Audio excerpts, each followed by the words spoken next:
Assalamualaikum warahmatullahi wabarakatuh. Selamat datang di Praktikum Teknologi Informasi tahun 2022. Sekarang kita akan belajar tentang Microsoft Word. Di sini kita akan mempelajari fitur-fitur dari Microsoft Word itu sendiri ya. Nah, yang pertama kita akan belajar untuk mengatur page formatting. Nah, di sini kita bisa klik File, lalu kita pilih Options. Kalau sudah muncul seperti ini, kita pilih Advance, lalu kita scroll. Nah, sampai kita menemukan show measurements in units of, kita pilih centimeter ya. Kalau kalian masih dalam inches, kalian bisa ubah ke centimeter. Lalu kalian klik OK. Setelah kita mengubah temannya tadi, sekarang kita lanjut ke layout. Lalu kita pilih margins. Setelah itu kita pilih custom margins yang paling bawah. Lalu kita bisa ubah di sini menjadi 3, left-nya 4, bottom 3, dan right-nya 3. Lalu kita klik OK. Setelah itu, untuk mengubah ukuran kertas, kita bisa memilih size. Di sini bisa kalian pilih ukurannya ada letter, A4, legal, dan ini bisa kalian pilih sesuai kebutuhan dan ketentuan ya. Kita pilih A4 aja di sini. Setelah itu, kita akan mengatur heading styles. Kita klik home. Lalu di sini itu ada yang namanya styles ya. Ini ada yang normal, no spacing, heading 1, heading 2, dan sebagainya. Dan kita akan mengubah heading styles di Word ya. Karena kita yang di normal styles ini, kita klik kanan, lalu kita pilih modify. Setelah ini kita bisa rubah di sini sesuai keinginan dan ketentuan yang dibutuhkan. Kita bisa pilih di sini ada Arial, Times New Roman, kita bisa pilih Arial, ukurannya kita ubah jadi 12. Kita bisa pilih warnanya di sini hitam. Lalu di sini kita bisa pilih untuk line paragrafnya ya. Nah, untuk line paragraf ini dia ada di sebelah kiri, tengah, kanan, dan justify. Biasanya kita pakai itu justify ya, supaya kanan dan kiri itu sama rata. Jadi kita pilih justify aja. Nah, untuk line spacing-nya, ini ada line spacing, kita bisa pilih yang 1,5 aja. Ini 1,0, 1,5, dan ini double space. Ini kita pilih 1,5 aja ya. Lagi ubah di format, kita pilih paragraf, lalu di sini kita ubah after-nya menjadi 0. Lalu kita klik OK, lalu kita klik lagi OK. Sekarang kita akan belajar untuk menyisipkan simbol. Kalian bisa pilih insert di sini, lalu kalian pilih simbol sebelah sini. Ini ada beberapa simbol yang umum sering dipakai di Word, tapi kalian bisa pilih lagi more symbols. Nah, di sini lebih banyak lagi simbol-simbol yang ada di Word. Seperti itu ya, kalian bisa pilih aja seperti ini. Klik insert, seperti ini, klik insert. Nah, dia otomatis ada di sini nanti, gitu. Oke, selanjutnya kita akan belajar untuk menggunakan fitur case converter. Case converter itu dia untuk mengubah teks menjadi uppercase, lowercase.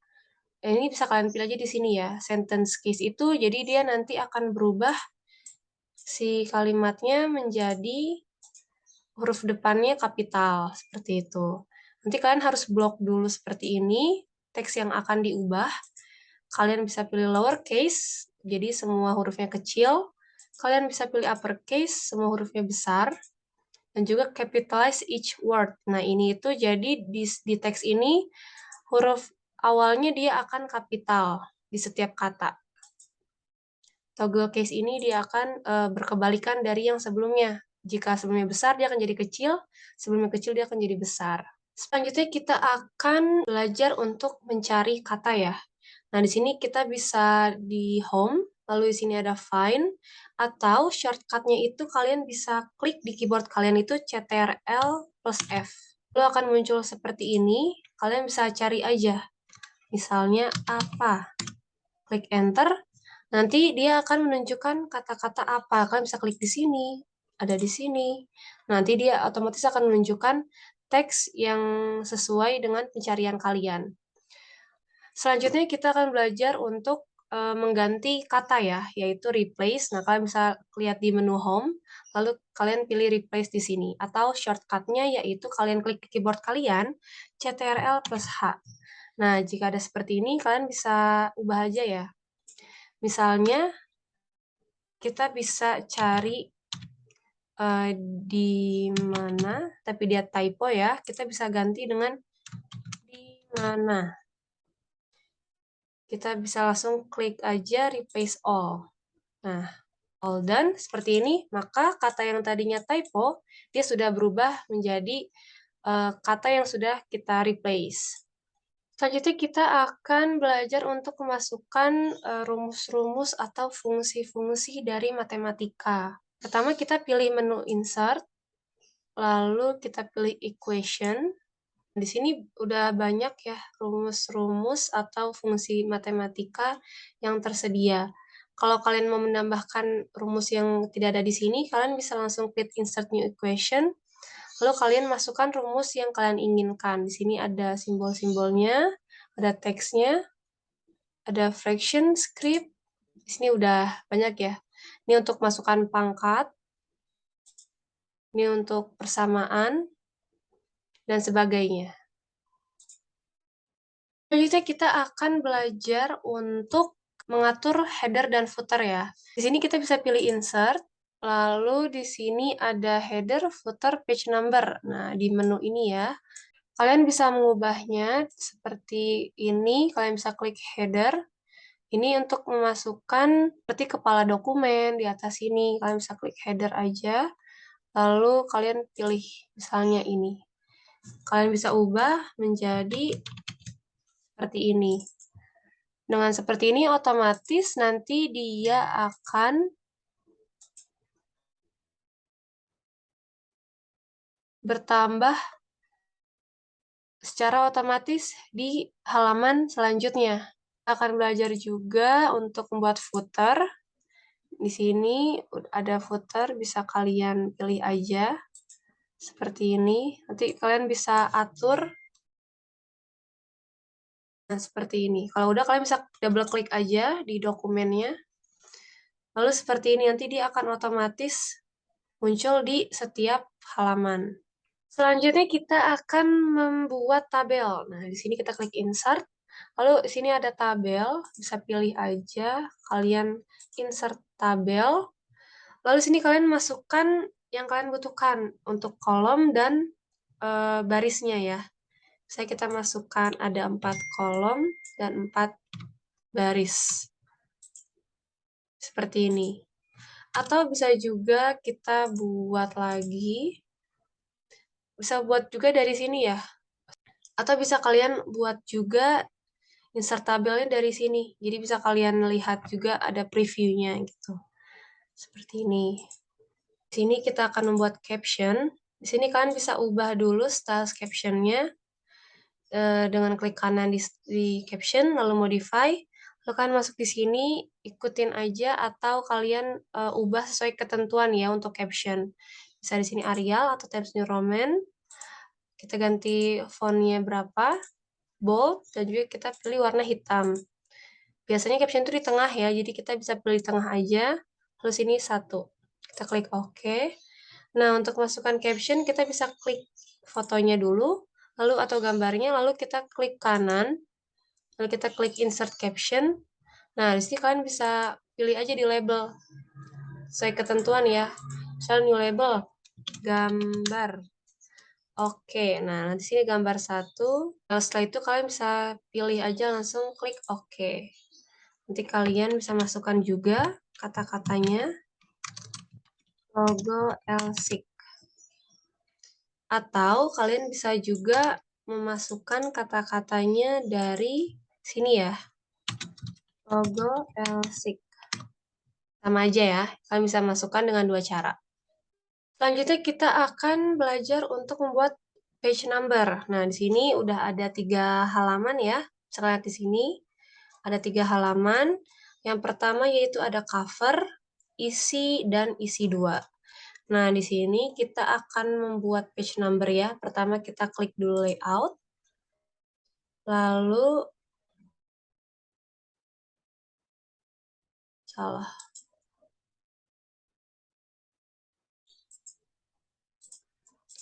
Pertama kita akan klik insert, lalu kita pilih page number.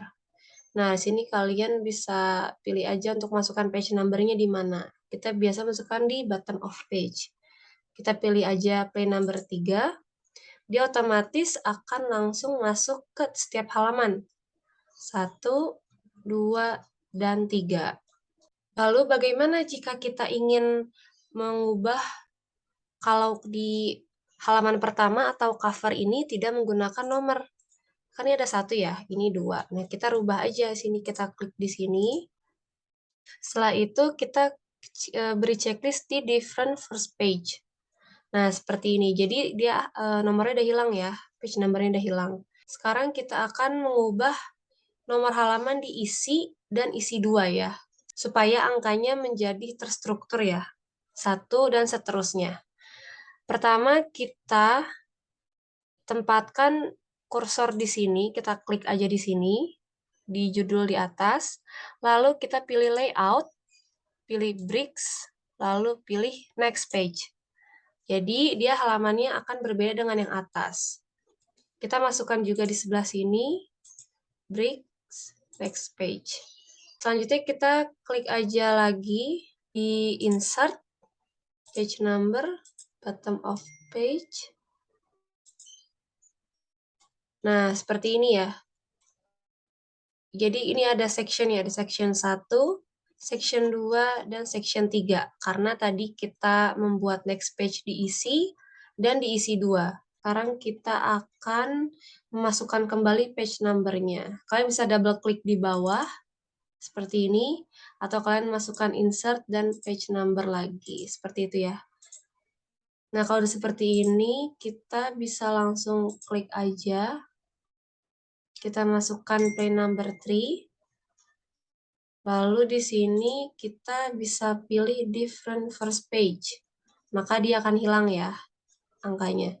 Karena kita menghilangkan different first page, jadi otomatis halaman ini dan berikutnya pun akan hilang untuk page number-nya.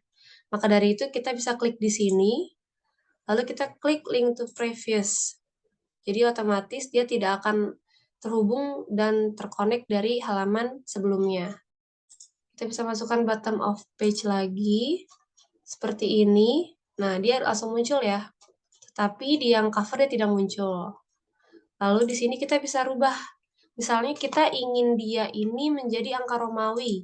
Kita bisa ubah di format page number. Di sini kita bisa rubah aja. Nah, ini ada angka Romawi ya. 1, 2, 3, seterusnya. Kita klik OK.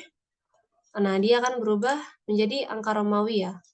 Selanjutnya untuk isi 2 dia akan tetap angkanya seperti yang awal, yaitu angka 1. Selanjutnya kita akan belajar untuk membuat caption di tabel ya. Tadi kita udah membuat caption di gambar, sekarang kita akan belajar untuk membuat caption di tabel. Nah, ini udah ada tabelnya. Kita bisa klik aja di tanda ini. Kita klik kanan, lalu kita klik insert caption, lalu kalian masukkan caption yang dibutuhkan. Kalian bisa masukkan new label, tabel 1 titik. Kalian klik OK. Lalu kalau tabel itu kita tempatkan di atas. Kita pilih above selected item. Kita bisa pilih di sini data mahasiswa. Lalu kalian klik OK. Otomatis caption akan berada di atas tabel. Membuat daftar isi, kita harus membuat page number dulu. Nah, pertama, kalian klik References, Table of Contents, lalu pilih Contents. Kalian bisa hapus aja untuk kata contents ini. Lalu kalian bisa perbaiki juga formatnya dengan cara di blok. Lalu kalian bisa pilih untuk mengatur format-format seperti yang kalian inginkan. Selanjutnya kita akan membuat daftar gambar. Nah, tadi kita kan sudah membuat caption di gambar ya. Sekarang kita akan buat daftar gambar. Caranya itu dengan klik References, lalu kalian pilih Insert Table of Figures. Nah, di sini kalian bisa pilih aja gambar. Misalnya ada gambar 1 yang udah kita buat, kita klik OK, maka dia akan muncul secara otomatis seperti ini. Ini akan memudahkan kalian jika kalian membuat banyak gambar. Jadi otomatis akan langsung masuk ke daftar gambar ini. Selanjutnya kita akan membuat daftar tabel. Di sini sama dengan daftar gambar, kita pilih menu references, lalu insert table of figures, lalu kalian bisa rubah aja caption label di sini menjadi tabel 1 yang udah kalian buat ya. Lalu klik OK, otomatis di sini akan langsung masuk. Sekarang kita akan belajar untuk merapihkan teks atau paragraf yang ada. Nah, ini kan nggak rapih ya, karena ujungnya itu dia tidak sama rata. Nah, caranya itu adalah kita dengan klik CTRL-A atau kita blok semua, lalu kita bisa pilih di sini ya, yang tadi ada left, tengah, kanan, atau justify. Nah, kita pilih justify di sini. Nah, seperti ini maka dia otomatis akan langsung rapih untuk sama rata kiri dan kanan. Selanjutnya kita akan membahas mengenai dua platform yang bisa kita gunakan dalam membuat diagram, juga pemudahan sistem. Nah, platform ini ada Lucidchart, juga Microsoft Visio. Oke, mungkin langsung saja ya teman-teman kita bahas mengenai Lucidchart. Apa sih Lucidchart itu? Lucidchart merupakan platform pembuatan diagram berbasis web yang berfitur drag and drop yang memungkinkan pengguna untuk berkolaborasi secara real time melalui media visual dalam menggambar, merevisi, dan berbagi bagan dan diagram, serta meningkatkan proses, sistem, dan struktur organisasi. Oke, langsung saja kita ke implementasi penggunaan Lucidchart dalam membentuk suatu flowchart. Kita cari saja Lucidchart. Akan muncul Lucidchart di browser. Baik, kita masuk ke landing page dari Lucidchart ini sendiri. Untuk menggunakan Lucidchart, kita harus terdaftar sebagai pengguna atau memiliki akun di Lucidchart. Nah, kita bisa sign up apabila belum memiliki akun di Lucidchart ini ataupun login apabila kita sudah memiliki akun. Kita coba login saja ya, teman-teman. Nah, dalam loginnya kita bisa mengintegrasikan dengan akun yang kita punya di Google ataupun Office 365. Oke, selanjutnya kita masuk di halaman utamanya atau home dari Lucidchart itu sendiri. Bisa dilihat terdapat berbagai fitur yang bisa kita jelajahi. Terdapat recommended templates apabila kita ingin mencari template-template apa saja yang kita inginkan gitu ya. Kita bisa mencari more templates. Kemudian ada recent. Recent merupakan tampilan yang mengurutkan dokumen-dokumen apa saja yang baru kita kerjakan. Dan masih banyak hal yang bisa kalian jelajahi ya. Di sini kita langsung membuka lembar kerja baru untuk membuat suatu flowchart. New Lucidchart blank document.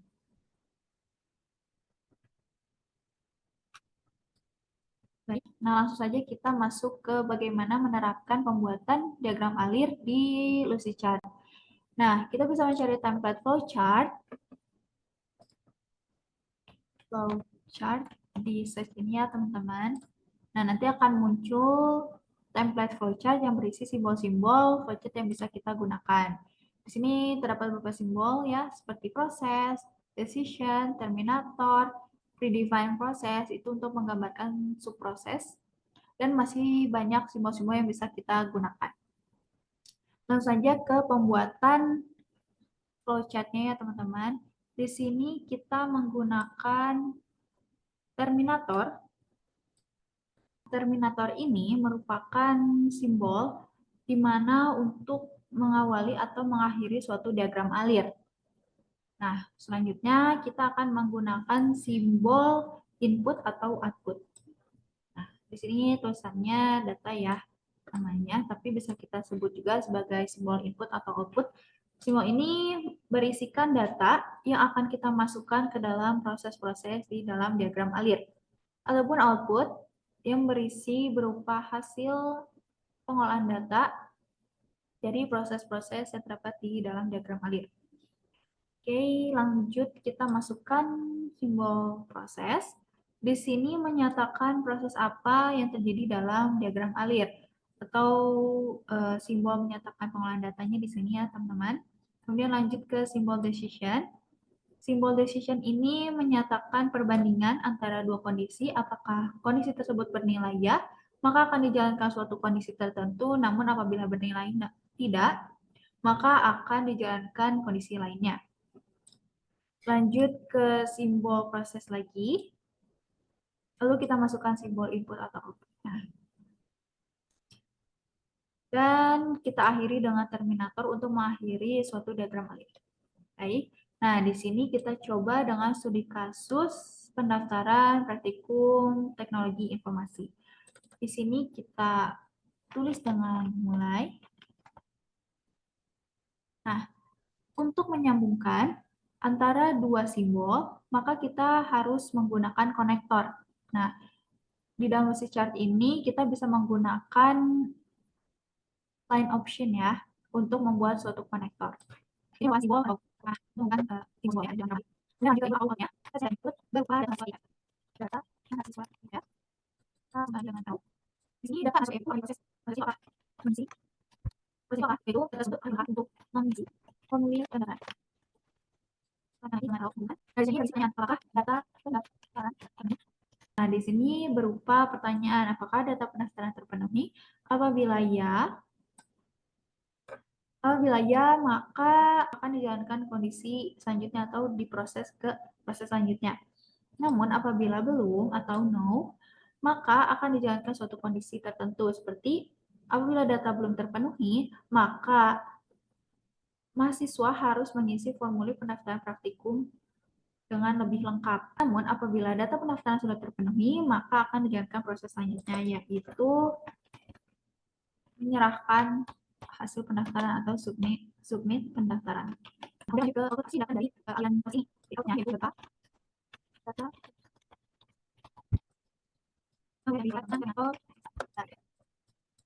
di sini sudah terbentuk ya diagram alirnya, teman-teman, dimulai dari terminator untuk mengawali suatu diagram alir dengan mulai.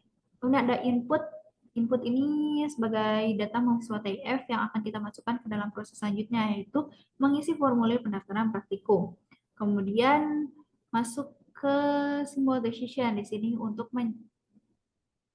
mempertanyakan apakah data tersebut sudah terpenuhi. Apabila sudah, maka mahasiswa bisa mensubmit pendaftaran, namun apabila belum, maka mahasiswa harus mengisi formulir pendaftaran praktikum tersebut sampai bernilai terpenuhi, sampai dinyatakan terpenuhi. Nah, apabila sudah terpenuhi, maka mahasiswa bisa mensubmit pendaftaran tersebut, dan kemudian dihasilkanlah data pendaftaran praktikum teknologi dan informasi. Dan diakhiri dengan simbol terminator untuk mengakhiri suatu diagram alir. Baik, selanjutnya kita akan bahas mengenai Microsoft Visio. Apa sih Microsoft Visio itu? Microsoft Visio atau sering disebut sebagai Visio adalah sebuah program aplikasi komputer yang sering digunakan untuk membuat diagram, diagram alir atau flowchart, brainstorm, dan skema jaringan yang dirilis oleh Microsoft Corporation.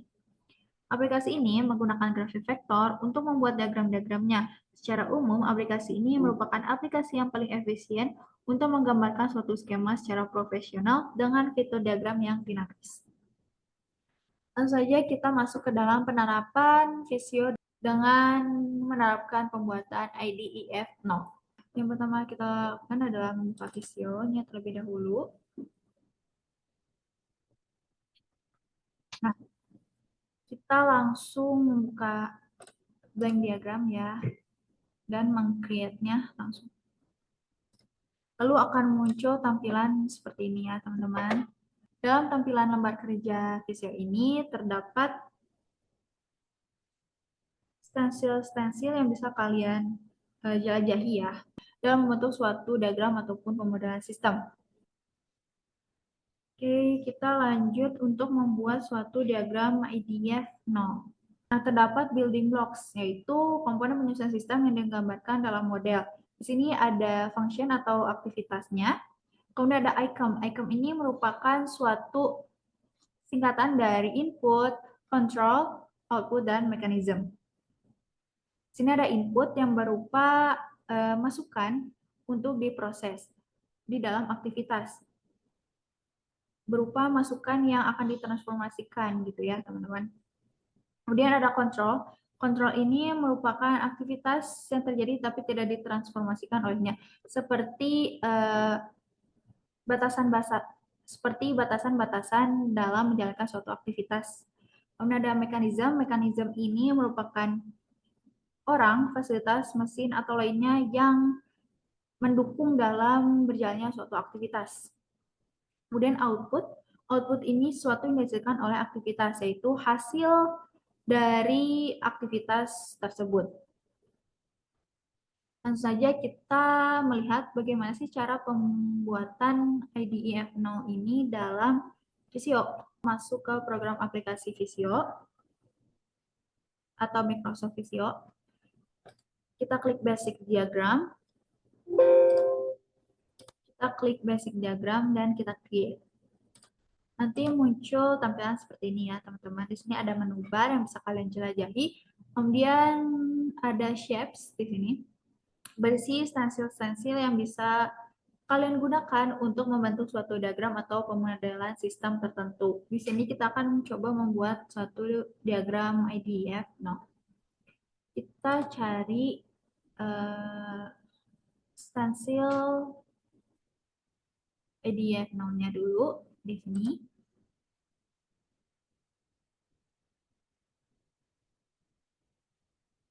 Oke. Nah, di sini akan muncul nih, teman-teman, shapes apa aja yang ada di stensil IDF diagram. Nah, yang pertama akan kita gunakan itu kita akan mendrag title box. Nah, di sini berisi dialog yang harus kalian isi. Note keberapakah diagram ini? Nah, note ini berupa tangki keberapa sih peta tersebut. Apabila peta atau diagram ini merupakan diagram induk atau bukan turunan dari diagram sebelumnya, maka note dari diagram ini adalah 0. Title-nya merupakan sistem apa sih yang akan kita gambarkan melalui IDF 0 ini. Kita tulis sebagai sistem praktikum TIF. Kemudian number. Number ini berupa diagram keberapa? Berupa diagram keberapa yang kita buat saat ini. Karena kita belum membuat diagram sebelum-sebelumnya, maka kita akan beri nomor 1. Oke, lanjut dengan oke. Kita klik oke. Nanti akan muncul ya teman-teman. Di sini berupa title-nya, kemudian node-nya, kemudian ada nomor diagram itu sendiri. Selanjutnya kita akan memasukkan activity box. Nah, activity box ini berupa aktivitas apa yang akan kita gambarkan diagramnya. Oke, di sini aktivitasnya praktikum TIF. Praktikum TIF. Proses ID-nya apa? Karena ini merupakan diagram pertama yang kita gambar dan tidak memiliki anak diagramnya atau turunan diagramnya, maka kita akan tulis sebagai proses ID 0, subdiagramnya A0. Oke, nah, sudah terbentuk ya teman-teman praktikum TIF. Nah, kita akan coba membuat inputnya. Oke, di sini inputnya apa nih yang akan kita proses dalam suatu aktivitas itu. Nah, di sini ada input berupa praktikan TIF. Ya. Nah, selanjutnya kita masukkan lagi.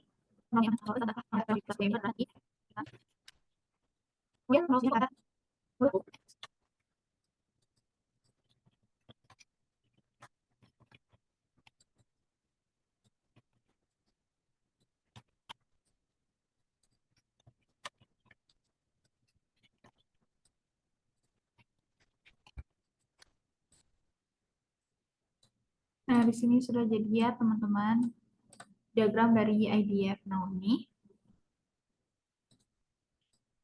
Untuk lebih membuat diagram ini mudah terbaca, bisa kita setting dulu format penulisannya.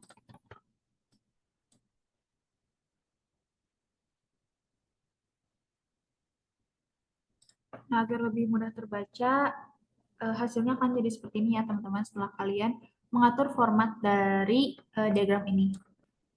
Nah, di sini terdapat input, control, mechanism, juga ada output, dan tentunya ada aktivitas ya. Nah, di sini terdapat dua building blocks ya teman-teman.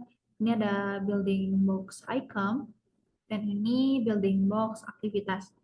Input dari aktivitas ini sendiri ada praktikan TIF sebagai masukan untuk menjalankan aktivitas ini. Itu ada praktikan TIF yang menjalankan aktivitas praktikum TIF. Nah, kontrolnya apa?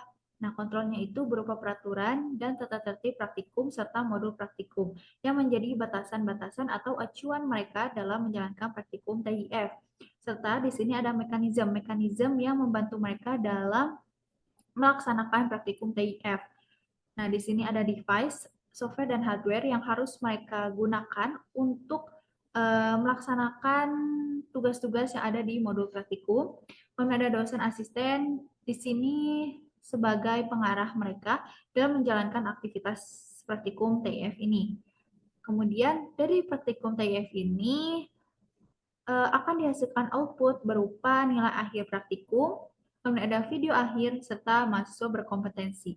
Nah, begitulah penjelasan dari pengguna Microsoft Word, Microsoft Visio, serta Lucidchart. Dari kami, terima kasih dan wassalamualaikum warahmatullahi wabarakatuh.